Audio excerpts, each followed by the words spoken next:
Det her er en historie om liv og død, kærlighed og kunst, og ikke mindst modelteater. Mine forældre og min bror og jeg, vi nød det der. Jeg var enormt optaget af det. At det legetøj så ramte en streng dybt, for ikke at sige den dybeste basstreng i mig, og er blevet siddende lige siden, det var der ingen, der kunne vide. Og det var så æstetisk og så yndigt. Der var publikum på og stole sat op i hjemmet og sådan noget. Det var meget skægt. Det er også lidt imod min vilje historien om mig.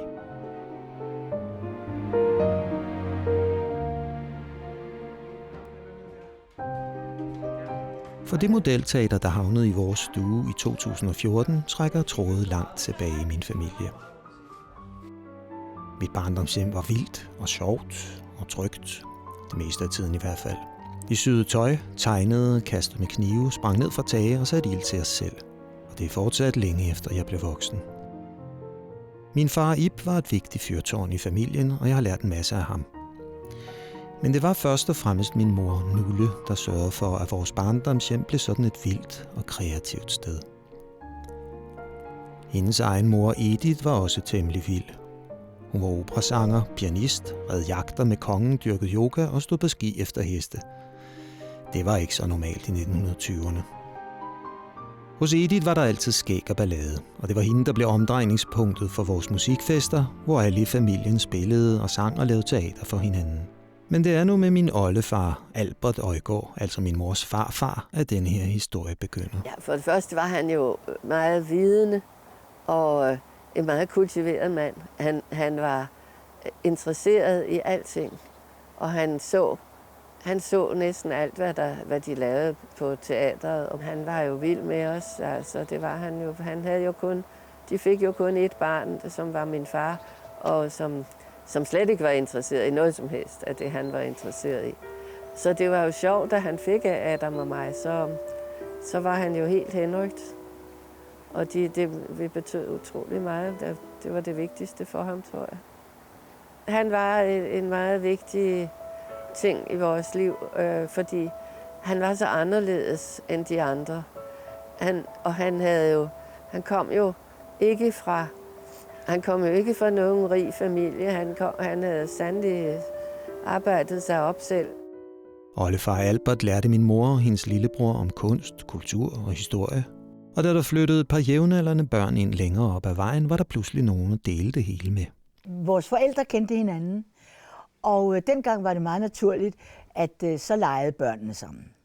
Så derfor har Nulle og jeg kendt hinanden gennem hele livet. Og vi har et langvarigt, livslangt venskab med hinanden.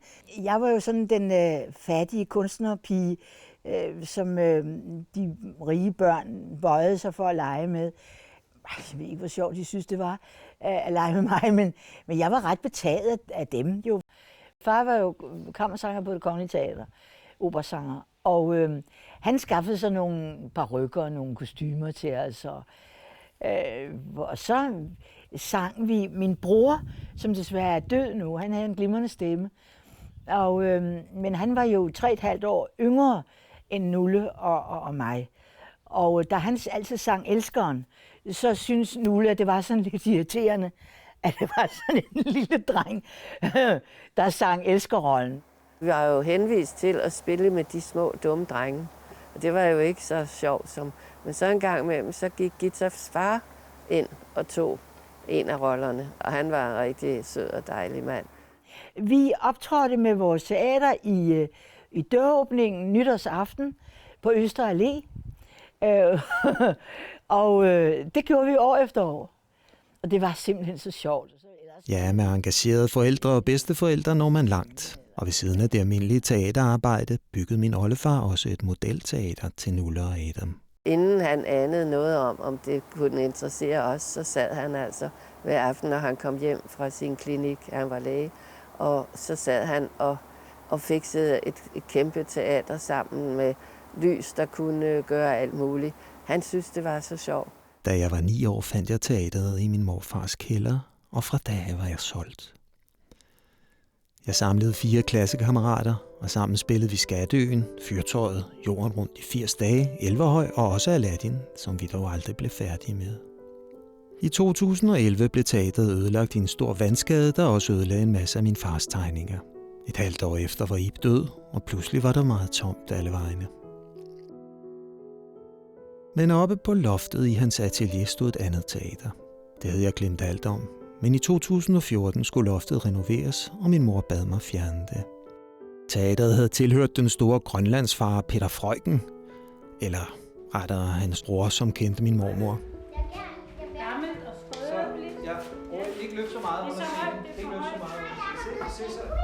Det var meget ramponeret, og jeg vidste, at enten skulle jeg smide det ud, eller også var tiden inde til at sætte det i stand og få mine børn hugt. Man kan jo være næsten alt på et modelteater. Når du har et modelteater, så er du jo direktør, instruktør, skuespiller. Måske ikke så meget scenograf, medmindre du tegner det selv, men du er trods alt, du er også tekniker, jeg mener, du er scenetekniker og regissør. Det er dig, der bestemmer, når ja, det hele. Og så sætter vi den forsigtigt, Sofia. Har du fat? Ja. Om det lykkes mig at få børnene med på spøjen, ved jeg ikke. Se bare. Prøv at komme og se her. Jeg skal jo konkurrere med en verden, hvor alt sker med et tryk på en knap. Hey, Jacob, ikke mere League of Legends. Det her er noget helt andet. Hey. Her sker der ingenting, før man laver det selv. Med sine hænder og sin fantasi. Så nu skal jeg bare i gang med at lave hylderne. Ja. Vil du hjælpe mig? Ja. Hvis du går lidt frem der, tror du det går? Ja. Prøv lige at se, hvor godt den passer. Tak for hjælpen. Så sætter vi kulisserne op, som de skal være. Og så kan vi lige sætte dem ind der og tage dem ud, når vi skal sætte dem på teateret. Ligesom at man har sådan nogle pladser. Ligesom at hvis man har et værelse, som der er ret rodet, og man skal rydde op, så har man selvfølgelig nogle pladser til det. Og så har man også nogle pladser til dukketeaterting. Ja. Den fantasi, der lå i dukketeateret, udviklede ting og sager hos mig, som jeg har kunne bruge på en anden måde selvfølgelig, men senere i mit liv kunne jeg også bruge det. Så altså, jeg har meget at takke dukketeateret for. Men så husker man det også resten af livet. Jeg lå om aftenen, når jeg var gået i seng og havde stillet det op på mit værelse, og nægtede at slukke lyset i teatret, for jeg lå bare og kiggede ind på det, og forskellige scenerier. Jeg tror, at det har i vild grad ansporet mig. Det at arbejde eller lege med modelteater har i allerhøjeste grad ansporet mig til, hvad jeg kom til at lave. I hvad der skulle blive mit levebrød, og hvad der skulle blive hele min verden. Jeg kan kun sige, at det fyldte 90% af min tilværelse, det der dukketeater. Og at jeg tænkte på det uafbrudt, og hvad man kunne gøre med det. Og jeg sad og hørte musik, og forestillede mig, hvad der foregik inde på scenen, mens der var ikke nødvendigvis dukker med i det, men det sad jeg og forestillede mig alligevel. Alle de stunder, vi har siddet under krigen og efter krigen og skåret ud. Nej. Men mine forældre og min bror og jeg, vi nød det der. Jeg lander lige lidt i en smuk park, hvor jeg har pænt. Der er nogen, der laver et lille bål. Nej, det kan da ikke være et bål. Jeg tror, jeg er kommet langt væk. Ja, det var vidunderlige stunder.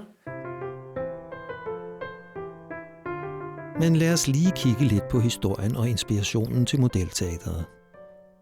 Det her er Casinoteatret. Det var et meget populært sted i 1800-tallet. Her spillede man de folkelige forestillinger, ofte med sang og musik. Men ikke alle havde råd til en billet. Derfor begyndte man at spille teater hjemme i stuerne. Den guldalder, der nu fulgte, skyldtes først og fremmest den visionære litograf Alfred Jacobsen. Fra 1880'erne og frem hyrede han nemlig tidens bedste teatermalere og illustratorer, og sammen producerede de nogle af verdens smukkeste modelteatre. Og kunstnerne må have kunne lide opgaverne, for ofte fik de kun et par teaterbilletter som løn. Snart kunne man købe alle de forestillinger, som gik på de store teatre. Og da Familiejournalen i 1914 begyndte at indlægge dekorationer og teatre i deres blade, blev modelteater pludselig udbredt til alle dele af befolkningen. Først da tv og tegneserier kom på banen i 60'erne, forsvandt det langsomt.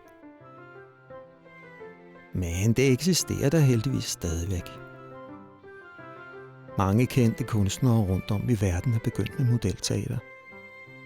I flæng kunne man nævne Goethe, Ibsen, Dickens, Robert Louis Stevenson, Oscar Wilde, William og Jack Butt Leeds, Jane Austen, Laurence Olivier, Pablo Picasso, Orson Welles, Peter Baldwin, Ingmar Bergman, Andrew Lloyd Webber, Ralph Fiennes, Terry Gilliam. Og fra Danmark, Oehlenschläger, Weisse, Konstantin Hansen, H.C. Andersen, Kjeld Abel, Susse Wold, Erik Mørk, Søren Pilmark, Jytte Abelstrøm, Preben Hayes, Gita Nørby, Michael Schønvand, Kasper Bech Holten, Søren Østergaard, Nikolaj Hyppe, James Price, Knud Romer, Jan Hertz og, som mig selv, og sikkert mange flere. Derfor kalder mange det for Danmarks ældste hobby. Og selvom lignende teater kendes fra andre lande i Europa, er dansk modelteater anset for verdens bedste. Alligevel kender kun de færreste til det.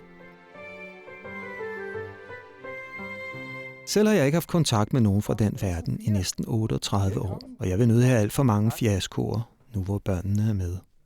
Derfor besluttede vi at opsøge nogle af de gamle modelteatereksperter, der findes derude, og lære lidt af dem. Sofia og jeg besøgte for noget tid siden modelteatereksperten Peter Falster, og i dag skal jeg se den sidste modelteaterbutik i landet, inden det er for sent. Butikken ligger i Præstø på den smukke gamle hovedgade. I min barndom, hvor modelteater var mere populært, lå der også en stor butik i Købmagergade i København, som hed Priers Dukketeatre. Der var hundredvis af teatre, og der lugtede dejligt af kulisser, støv og cigarer. Prier findes stadig på nettet, men skal man i en butik, skal man herned til Præstø hos Svend Erik Olsen, som i øvrigt også havde en butik i København engang. Yes, nå så er det øvelsen. Ja, hvad med dig? Måske kan jeg finde noget, vi kan bruge til vores Aladdin-forestilling. Ej, det er spændende det her. Min far havde købt noget på et ophørsudsalg, og havde gemt det i en sæk inde i sit skab. Men jeg så, han kom med sækken, og jeg blev meget nysgerrig. Og så, da han var gået et par dage, så tog jeg æsken op. Og det var så et dukketeater. Vi har jo Aladdin her, og det blev jeg altså helt fascineret af. Det var et lille dukketeater, der kunne samles på, i løbet af 2 minutter på en æske, man vendte om. Og så var det så Tornerose. Og jeg blev så glad for det, så jeg røbede så, at jeg havde kommet til at tage den.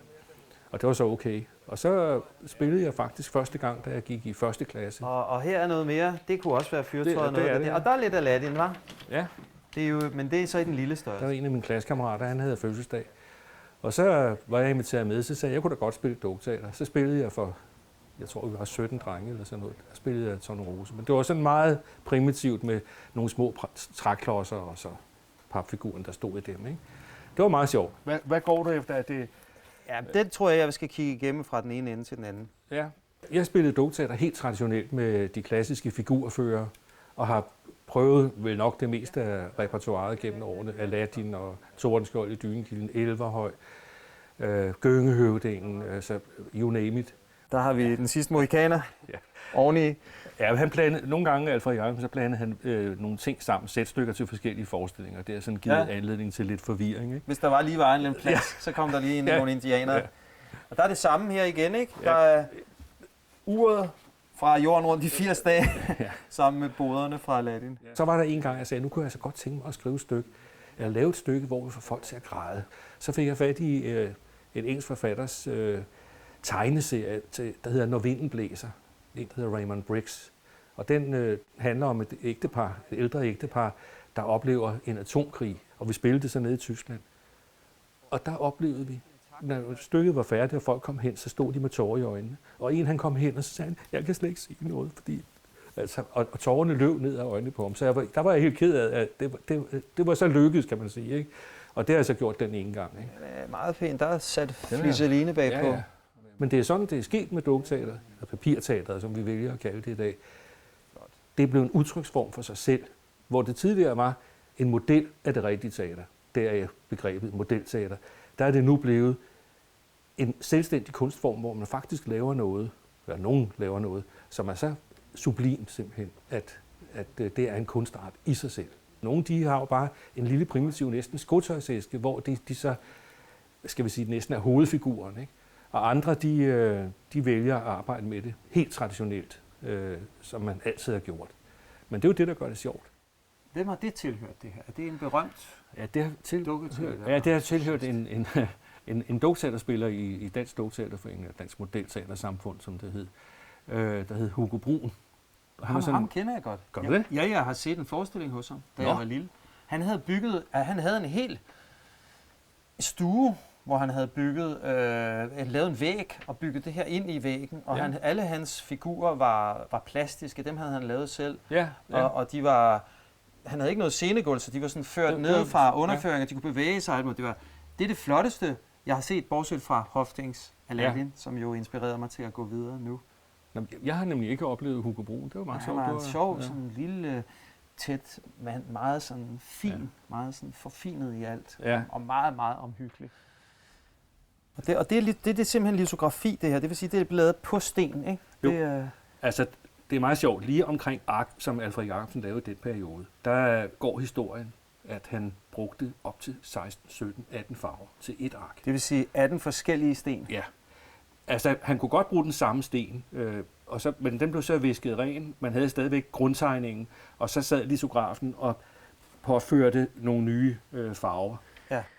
Et af hans meget store fortrin, det var, at han forstod det plastiske, når han lavede en dukketeaterdekoration. Hvis du ser mange af de tyske og de engelske, så er de altså meget, skal man sige, todimensionelle. Ikke? Ja. Men det er nemlig som om, han selv i motivet vælger, blandt andet ved hjælp af det, du kan også se på den her, den også, ikke? Ved hjælp af den transparente teknik, og faktisk skabe den tredimensionelle virkning allerede på trykket. Ja, og det fandtes ikke andre lande, siger du? Nej. Så her kan vi få... nu ved jeg ikke, om man kan se det her, men der burde vi kunne få lys i lampen der. Ja, det skal man også kunne. Ja, der er lidt der. Ja, nu er det jo dagslys. Men altså, prøv at se her, ikke? Ja, det kan vi godt få indtryk af. Det er meget altså, hvis det er belyst på den rigtige måde på en dukteaterscene, så er der jo ikke et øje tørt. Jeg har faktisk et F-teater, hvor han har brugt det orientalske miljø. Ikke? Og det er fra den have, som Carstensen lavede efter Tivoli, som hed Alhambra. Ja, han lavede et forlystelsesetablissement ude på Frederiksberg. Det er derude, hvor Alhambra ligger i dag. Nå ja. Jamen, altså, det er jo også helt vildt filigranarbejde, det her. Der skal skæres palmer ud så detaljeret der. Jeg tror også, de havde nogle bedre knive dengang, end jeg har i dag. Ja, og man havde noget mere tid måske. Kan også tænkes. Jeg har også set forestillinger, hvor jeg næsten er faldet i søvn. Ikke?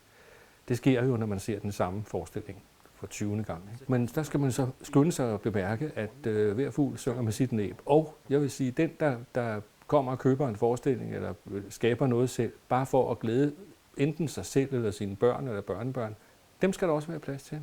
Jeg har meget respekt for dem, der laver de meget flot opsatte forestillinger, men jeg vil nok sige personligt, så synes jeg, det er sjovere, at nogen en gang imellem vender det hele på hovedet, og så fortolker det på en ny måde. Men stadigvæk bruger, skal man sige, grundmediet, papirteatret, som det er. Det er jo lidt sjovt, fordi man var jo nærmest i krig med hele den muslimske verden på det her tidspunkt. Det blev man jo ved med indtil 1. verdenskrig. Hele Osmannerriget. Hvordan ser du mulighederne for den her hobbys overlevelse? Ja, den har det ikke godt. Det vil jeg nok sige. Altså, der er hele tiden jeg vil sige, frafald i antallet af interesserede. Der kommer selvfølgelig nye til, når der er de her dukketeaterfestivaler, papirteaterfestivaler. Men det er stadigvæk en aldersgruppe, der er på det forkerte side af de 50. Og det er jo selvfølgelig ikke så godt. Og når jeg ser børnebørnene sidde og slå hinanden ihjel, havde jeg sagt, på deres computer og så videre, så er jeg jo godt klar over, at det er meget svært at stå med Gyngehøvdingen og Ib og få dem til at falde i svime over et handlingsforløb, hvor svenskerne pludselig dukker op. Det er jo dem, og det teater her, det er jo det, jeg også har derhjemme. Vi står uanset hvad med et meget antikveret produkt, som det kan være meget svært at markedsføre bare uden videre. Nå ja. Det var de første, han lavede. Besøget hos Svend Erik var både dejligt og lidt trist. Svend Eriks butik havde lidt af den samme magi og lidt af duften af gamle kulisser og cigarer fra 1800-tallet. Der kommer lampens ånd, ikke? Men også han planlægger at lukke snart. Nu skal jeg hjem og vise Jakob og Sofia det, jeg har købt, og se, om min gamle hobby også kan blive deres en dag. Indtil videre har de været meget tålmodige. Så skal have en himmel bag ved det hele, ikke? Og jeg har været på nettet, nu er det her ganske vist en nattehimmel, men vi skal jo bruge en måne på et tidspunkt, ikke? Og det er faktisk bare... Den er godt nok flot. Den er flot, ikke? Gider I hjælpe mig en gang? Efter at have set de flotte kulisser hos Svend Erik, fik jeg lyst til, at vi skulle forsøge os med en transparent månenatshimmel. Og så tænkte jeg, Sofia, må jeg låne dine farveblyanter?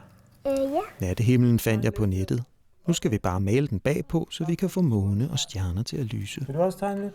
Ja. Godt, så det er princippet, når vi har gjort det hele vejen rundt med blyant, så tager vi den af, og så farver vi det. Ja. Det er nogle små lande, hvis man ser det på et kort. Se her. Her er der et land, for eksempel. Det er lidt svært, når man er lille, men jeg klarer den fint. Allerede nu virker den jo okay, ikke? Ja, den virker faktisk okay. Så skal vi have malet på den. Men det var jo også det, jeg sagde. Skulle vi ikke også have lidt mørkeblå på? Og så laver man sådan nogle små kruseduller her. Det er faktisk ret smart. Prøv at se, hvordan det ser ud med pensel her. Det er jeg lidt spændt på. Okay. Om man kan det. Det kan man godt. Det ser rigtig, rigtig flot ud, det der. Det blander sig faktisk udmærket ind i den der blå. Herovre skal det så også være helt sort, hele vejen op og ned fra. Men han siger, at man må godt lave sådan langt ud til kant, men bare ikke alt for langt sådan deroppe. Det tror jeg nok ikke, vi skal gøre. Det behøver vi ikke.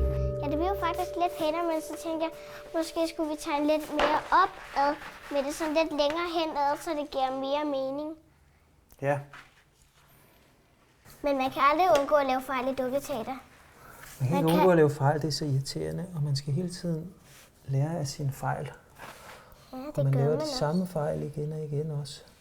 Nej, men jo flere gange man gør det. 5 gange cirka, tror jeg nok godt, man kan huske det. Tror du? Ja. 5 gange skal man bare sige det, og så kan man huske det. Bare det var så let for mig. Nogle gange er det også bare lidt specielt, at du er så meget glemsom. Ja, meget glemsom, det er jeg faktisk. Det er vildt dejligt solskinsvejr.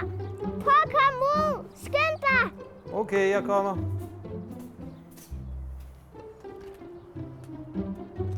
Ja. Du har ret, det er faktisk ikke værd til at lave dukketeater. Ved du, hvis vi skynder os at blive færdige herinde, så kommer vi ud i den friske luft bagefter. Skal vi ikke sige det? Jakob, du laver sjusk. Jakob, du laver sjusk. Du tænker engang på dig selv. Og så er det i virkeligheden mig, der laver sjusk. Ja, det er det faktisk. Må vi så godt gå ud i det gode vejr? Ja, okay. Jeg laver det færdigt. Man må være glad for et ærligt svar. Det værste ville være, hvis de gjorde det hele for min skyld. Modelteater er en vinterhobby, der trives bedst i mørke kældre. Jeg har faktisk også mest lyst til at gå ud og lege selv, men vi skal jo videre med det her tossede projekt.